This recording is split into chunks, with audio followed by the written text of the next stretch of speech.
отворихме малко от Словото на Бог, за да виждаме неща, които в братолюбието си обичайте се един друг като сродници. Изпреварвайте се да си отдавате един друг почит. Вижте, в братолюбието си обичайте се като сродници. Сродници означава роднина. Това е роднинска връзка. Обичайте се по такъв начин. Даже повече от това. Защото когато идва божествената любов, идва повече от това. Често пъти може да каже някой, верният приятел в притчи каза, верният приятел е дори понякогаш по-напред от брат.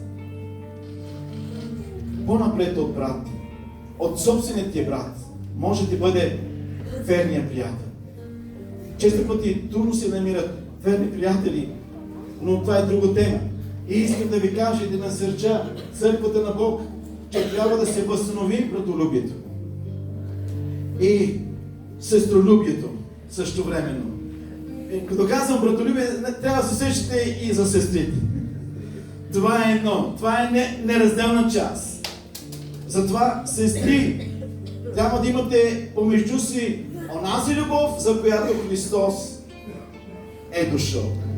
За да можете да устоите и да бъдете като истински сестри. Къде е сестринството ви? Къде е вашето сестринство? Често пъти имаме неща, които изпускаме. За което после съжалявам. Не е така. Бъдете верни сестри. Когато има зов за помощ, направете го.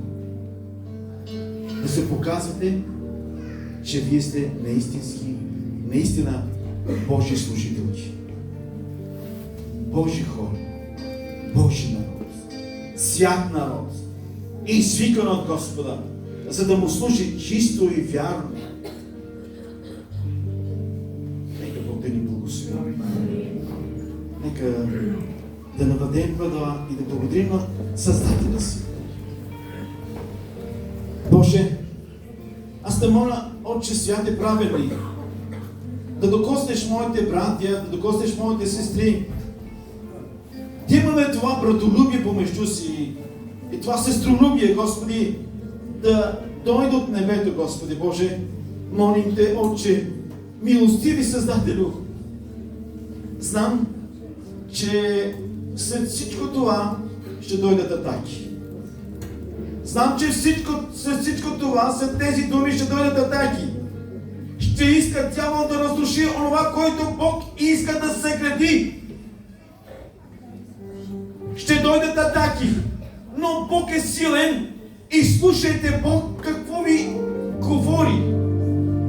Подчинявайте се на Бог, за да можете да се освободите от всичко това, което ви задържа в този свят.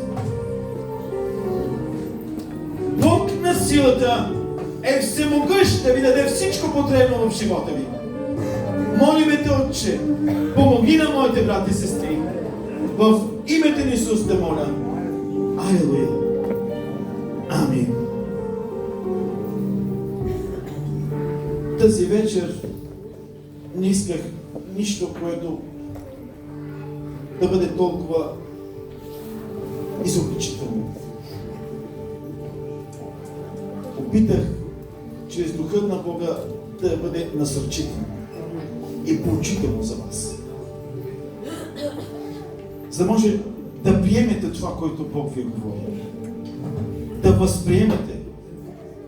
Бог да ви благослови. Благодаря ви за търпението. Благодаря ви за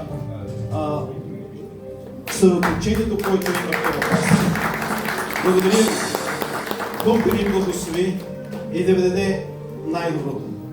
Извинявайте, сестри, че през цялото време погледът ми беше към братята.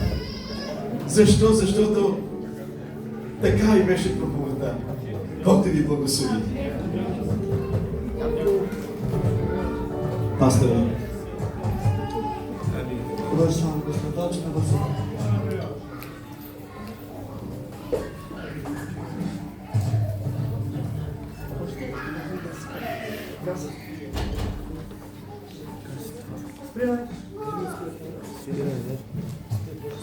Добре, слава на Господа. Да спирам.